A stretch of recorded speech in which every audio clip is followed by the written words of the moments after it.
Hello students, हमने विश्व इतिहास की अपनी क्लास में धर्म सुधार आंदोलन के अपने चैप्टर में धर्म सुधार आंदोलन के अर्थ और इसके क्या कारण थे प्रारंभ होने के, धर्म सुधार आंदोलन में मार्टिन लूथर का योगदान और प्रति धर्म सुधार आंदोलन के बारे में डिटेल में पढ़ा। आज हम लोग पढ़ेंगे कि धर्म सुधार आंदोलन का यूरोप के विभिन्न देशों में किस प्रकार विस्तार हुआ, किस किस रूप में विस्तार हुआ और इसके क्या परिणाम रहे। अलग अलग देशों की बात की जाए तो स्विट्ज़रलैंड में मार्टिन लूथर के जो लूथरवाद था उससे भी कहीं अधिक विस्तृत रूप से धर्म सुधार आंदोलन बिना किसी आज्ञा के सब जगह फैल गया। 1520 से 1550 के मध्य यहाँ पे 3 प्रकार के प्रोटेस्टेंट मत विकसित हुए। ये थे ज्विंगलवाद, एनाबैप्टिस्टवाद और कॉल्विनवाद। स्विट्ज़रलैंड में धर्म सुधार आंदोलन का प्रारंभ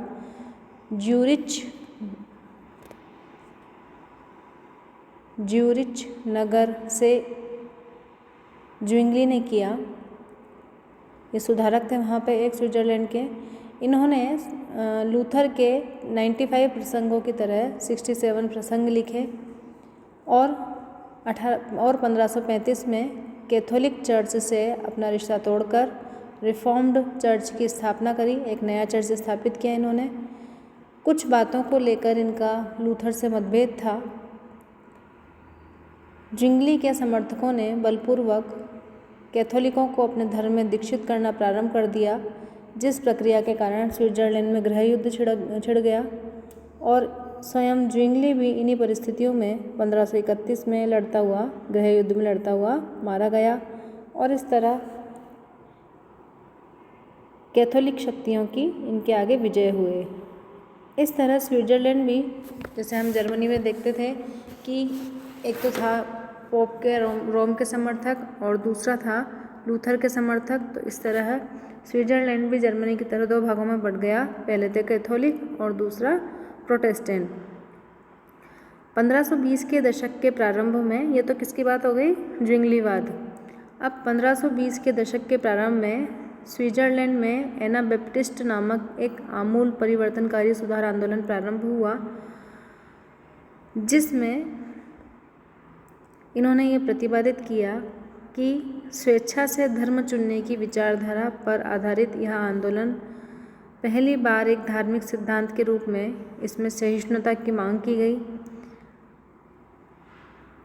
इन लोगों ने, बैप्टिस्टवादी लोगों ने 1534 में पश्चिमोत्तर जर्मनी के मुंस्टर नगर पर अधिकार करके जो अपनी धर्म की प्रथाएं थी, परंपराएं थी, वो वहाँ के लोगों पर ज़बरदस्ती थोपना चालू कर दिया, जिससे क्या हुआ कि जो एनाबैप्टिस्ट आंदोलन था थोड़े ही समय में बदनाम हो गया और 1 साल के भीतर कैथोलिकों ने विद्रोह करके मुंस्टर प्रदेश पर पुनः अधिकार कर लिया। तो इस तरह दस्तकारों और किसानों के सामाजिक आमूल परिवर्तनवाद से कुछ संबंधित होने के कारण एनाबैप्टिस्ट आंदोलन का अभिजात वर्ग और अन्य राजनीतिक शक्तियों द्वारा बुरी तरह दमन किया गया और यह समाप्त हो गया। फिर स्विट्ज़रलैंड में जो ज्विंगली ने अधूरे कार्य किए थे उनको पूरा करने के लिए कॉल्विन ने अपना बीड़ा उठाया। यह मूल रूप से फ्रांसीसी था। यह प्रारंभ में कैथोलिक धर्म का समर्थक था, लेकिन बाद में इसने कैथोलिक चर्च छोड़कर प्रोटेस्टेंट धर्म स्वीकार कर लिया। उसकी कुछ अपनी परंपराएं थी। उसका मानना था कि मानव जीवन पापमय है। ऐसी परिस्थितियों में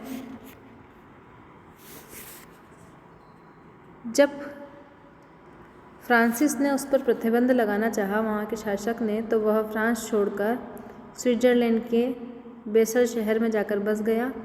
यहाँ ज्विंगली के संपर्क में आया और उसने प्रोटेस्टेंट धर्मशास्त्र की सबसे प्रभावशाली व व्यवस्थित नियमावली के रूप में institutes of the Christian religion, ईसाई धर्म संहिता नामक पुस्तक लिखी। यह पुस्तक फ्रांसीसी भाषा की पहली पुस्तक मानी जाती है। 1536 में कॉल्विन ने जेनेवा पहुंचकर वहां के लोगों को धार्मिक और राजनीतिक स्वतंत्रता दिलवाई। शीघ्र ही क्या हुआ कि जेनेवा कॉल्विन के नेतृत्व में एक धर्म प्रधान नगर राज्य बन गया और वह वहाँ का सर्वोच्च नेता बन गया। उसने अपने सिद्धांतों पर आधारित एक नैतिकवादी व्यवस्था वहाँ पर लागू की। प्रोटेस्टेंट लोगों पर उसका वही प्रभाव हो गया धीरे धीरे जो कैथोलिक लोगों पर पोप का था। इस कारण उसको क्या कहा गया? प्रोटेस्टेंट पोप कहा गया। उसके सिद्धांतों का आधार ईश्वर की इच्छा की सर्वोच्चता को माना गया। कट्टर अनुशासन था इसकी शिक्षाओं में। 17वीं शताब्दी तक कट्टर अनुशासन के कारण कॉल्विनवाद सारे यूरोप में फैल गया, लेकिन लूथरवाद मुख्यतः जर्मनी तक ही सीमित रहा। इनके सिद्धांतों में कुछ भिन्नता थी जिसके कारण कॉल्विन को अधिक व्यापकता मिली। कॉल्विन की विचारधारा से प्रभावित लोग इंग्लैंड और अमेरिका में प्यूरिटन या शुद्धतावादी, स्कॉटलैंड में प्रेस्बिटेरियन और फ्रांस में ह्यूगोनॉट के नाम से प्रसिद्ध हुए। कॉल्विनवाद ने बाद में अपनी विचारधाराओं में उदारता का समावेश करते हुए परिवर्तन किया, जिससे इसको काफ़ी प्रसिद्धि मिली।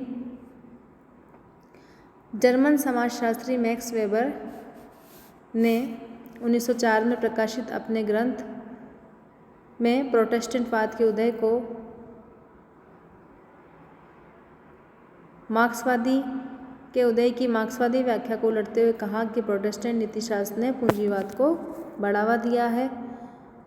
इन्होंने प्रोटेस्टेंटवाद का विरोध किया जो उनकी खुद की एक निजी विचारधारा थी। इसके बाद है इंग्लैंड में राजा की आज्ञा से, वहाँ के राजघराने की परमिशन से कैथोलिक धर्म और लूथर के सुधारों का मिश्रित रूप अपनाया गया, जिसे एंग्लिकन मत और अमेरिका में एपिस्कोपियनिज्म कहा गया। इस तरह से इंग्लैंड में भी धर्म सुधार के एक पृथक रूप का प्रारंभ हुआ। इंग्लैंड में धर्म सुधार आंदोलन का नेतृत्व राजाओं के द्वारा किया गया, जिसका प्रारंभ सम्राट हेनरी अष्टम ने किया। हेनरी अष्टम जो था वो कट्टर कैथोलिक था और लूथर के जो 95 थीसिस थी की आलोचना में पोप को समर्पित करते हुए उसने लिखा, एक पुस्तक लिखी, द डिफेंस ऑफ 7 सैक्रामेंट्स। इससे खुश होकर पोप लियो 10 ने उसको क्या किया? धर्म रक्षक की उपाधि प्रदान की।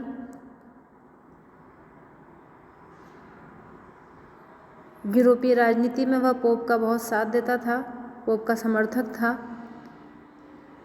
लेकिन निरंकुश राजतंत्र का समर्थक होने के कारण अधिक समय तक वह पोप का समर्थक नहीं रह सका और पोप से उसका संबंध टूट गया। अपने बड़े भाई की मृत्यु होने के बाद हेनरी ने उसकी पत्नी कैथरीन को पत्नी के रूप में स्वीकार कर लिया, लेकिन शीघ्र ही हेनरी को अपनी जो सेविका थी एन बोलेन से प्यार हो गया। अब जो हेनरी था वो अपनी पत्नी को तलाक देना चाहता था, लेकिन कैथरीन स्पेन के शासक फर्डिनेंड और इजाबेला की पुत्री थी और स्पेन के शासक को पोप को का उत्तराधिकारी चुनने का अधिकार था। अतः उसके तलाक को अनुमति नहीं दी गई। चार्ल्स पंचम ने इस बात की अनुमति नहीं दी। इससे नाराज होकर हेनरी ने कार्डिनल बुल्स को आर्कबिशप की उपाधि से वंचित करके उस पर राजद्रोह का आरोप लगाया। इस तरह से वहाँ का राजनीतिक घटनाक्रम चलता रहा। फिर हेनरी ने 1534 में संसद से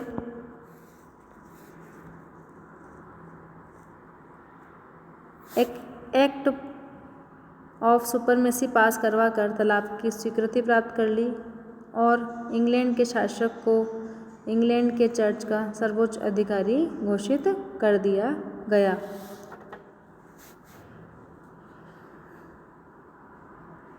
कई यहाँ पे ऐसे पादरी थे इंग्लैंड में जिन्होंने इंग्लैंड की नई व्यवस्था को स्वीकार नहीं किया। टॉमस मूर भी उनमें से एक थे। हेनरी के उत्तराधिकारी एडवांस सिस्टम के काल में आंग्ल चर्च को प्रोटेस्टेंट स्वरूप प्रदान कर दिया गया। एडवर्ड के बाद ट्यूडर मेरी ने पुनः कैथोलिक धर्म की स्थापना हेतु प्रयास किए और लोगों पर इतने अत्याचार किए कि उसको खूनी मेरी की संज्ञा दी गई। उसने कैथोलिक धर्म में अपनी आस्था प्रकट करते हुए कैथोलिक धर्म के जो उस समय सबसे अधिक कट्टर समर्थक था, स्पेन के शासक फिलिप द्वितीय से विवाह कर लिया। जब मैरी की निसंतान मृत्यु हो गई तो हेनरी अष्टम और एन बोलन की पुत्री एलिजाबेथ शासिका बनी, जिन्होंने आंग्ल धर्म को अंतिम रूप प्रदान करके 42 सिद्धांतों के आधार पर के स्थान पर 39 सिद्धांत निर्धारित किए बच्चों, और धार्मिक विरोधों को समाप्त करते हुए इंग्लैंड में पुनः किसकी स्थापना करी? प्रोटेस्टेंट धर्म की। इस तरह एक राष्ट्रीय चर्च स्थापित हुआ जिसे एंग्लिकन चर्च का नाम दिया गया। सम्राट जो एलिजाबेथ थी, उन्होंने एंग्लिकन चर्च को मान्यता दी, लेकिन इससे प्रोटेस्टेंट धर्म के जो अनुयायी थे उनको संतोष नहीं हुआ और उन्होंने अपनी गतिविधियां जारी रखी। इस तरह से इंग्लैंड में विभिन्न घटनाक्रमों के रूप में और विभिन्न शासकों के समय में धर्म सुधार आंदोलन की प्रक्रिया चलती रही, जहां पर प्रोटेस्टेंट और कैथोलिकों के मध्य संघर्ष चलता रहा।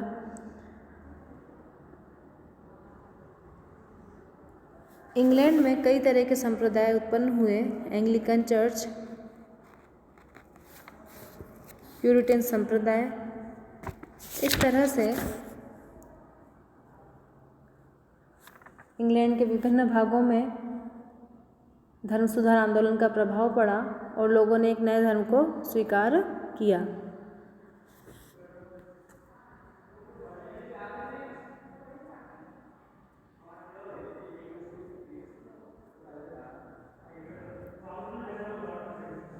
फ्रांस में प्रोटेस्टेंटों को ह्यूगोनॉट कहा जाता था। फ्रांस का जो शासक था हेनरी चतुर्थ, उसने धर्म के नाम पर होने वाले दमन को रोकने के लिए 1598 में एक आदेश जारी किया, जिसे नांत का अध्यादेश भी कहा जाता है। इस अध्यादेश द्वारा ह्यूगोनोटों को कैथोलिकों के समान सुविधाएं प्रदान करके फ्रांस में धार्मिक सहिष्णुता की स्थापना की गई। सम्राट बनने से पहले हेनरी चतुर्थ जो था वहाँ का शासक, वो प्रोटेस्टेंट था, किंतु फ्रांस की अधिकांश जनता कैथोलिक होने के कारण उसने कैथोलिक धर्म को स्वीकार कर लिया। यहाँ के चर्च को गैलिकन चर्च कहा जाता था। प्रोटेस्टेंट धर्म का सबसे कम प्रसार फ्रांस और स्पेन में ही रहा। स्पेन में इसका काफ़ी कम प्रसार हुआ। स्कॉटलैंड में पैट्रिक हैमिल्टन और जॉर्ज विल्सहट को धर्म सुधार संबंधी विचारों के कारण जिंदा जला दिया गया। यहाँ कॉल्विनवाद से प्रभावित जॉन नॉक्स का मत प्रेस्बिटेरियन के नाम से जाना जाता था। इस कारण इस संप्रदाय का नाम ही प्रेस्बिटेरियन पड़ गया। इस तरह से यूरोप के विभिन्न शहरों में धर्म सुधार आंदोलन का विस्तार हुआ। प्रोटेस्टेंट और कैथोलिकों से भिन्न यहाँ पर कई अलग पृथक संप्रदाय भी बने और वो लोगों की विचारधारा को परिवर्तित करने में काफ़ी हद तक सफल रहे। अब हम पढ़ेंगे बच्चों धर्म सुधार आंदोलन के क्या परिणाम रहे। धर्म सुधार आंदोलन ने जो ईसाई धर्म की परंपरावादी एकता बनी हुई थी उसको नष्ट कर दिया। अब उसमें कुछ सुधार हुए और वह दो भागों में बंट गया। पहला था प्रोटेस्टेंट और दूसरा था रोमन कैथोलिक धर्म। दूसरा पॉइंट, यूरोप की धर्म प्रधान सभ्यता अब लौकिक बन गई। लोगों की चिंतन शक्ति का विकास हुआ। तर्क के आधार पर वह सब बातों को जोड़ने लगे। तीसरा पॉइंट, धर्म सुधारकों ने सामान्य जनता तक अपने गूढ़ रहस्यों को पहुंचाने के लिए, अपनी बातों को समझाने के लिए, अपनी बातों के विचारों के प्रचार प्रसार के लिए देशी भाषाओं में साहित्य का प्रकाशन करवाया, जिससे देशी भाषाओं के साहित्य में वृद्धि हुई। धर्म का प्रबंध हट जाने से गणित, विज्ञान और ज्योतिष के क्षेत्र में स्वतंत्रतापूर्वक अध्ययन प्रारंभ हुआ। इस प्रकार धर्म सुधार आंदोलन ने पुनर्जागरण के कार्य को क्या करा? पूर्णता प्रदान की। रोमन कैथोलिक धर्म में इसके द्वारा अनेक सुधार किए गए, सैद्धांतिक सुधार भी हुए, व्यवहारिक सुधार भी हुए और इसी के तहत प्रतिवादी धर्म सुधार आंदोलन का प्रारंभ हुआ। इसके अलावा धर्म सुधार के कारण देशों में राष्ट्रीय भावना प्रारंभ हुई। लोगों में अपने देश, अपनी संस्कृति के प्रति सम्मान की भावना पैदा हुई और उनमें यह भावना पैदा हुई कि हमें हमारी संस्कृति की रक्षा करनी है। धर्म सुधार आंदोलन का सबसे जो विपरीत प्रभाव पड़ा वो था धार्मिक असहिष्णुता का विकास। प्रोटेस्टेंटवाद के उदय के कारण कैथोलिकों और प्रोटेस्टेंटों के मध्य दीर्घकाल तक चलने वाला संघर्ष प्रारंभ हुआ। घृणा की भावना उत्पन्न हुई, जिससे कई लोगों की नृशंस हत्या की गई और लोगों में विरोधी भावना फैली। इस तरह से पुनर्जागरण के फलस्वरूप प्रारंभ होने वाला धर्म सुधार आंदोलन अपने उद्देश्यों की प्राप्ति में काफ़ी सफल रहा और इससे यूरोप की राजनीति में काफ़ी परिवर्तन हुए। धन्यवाद।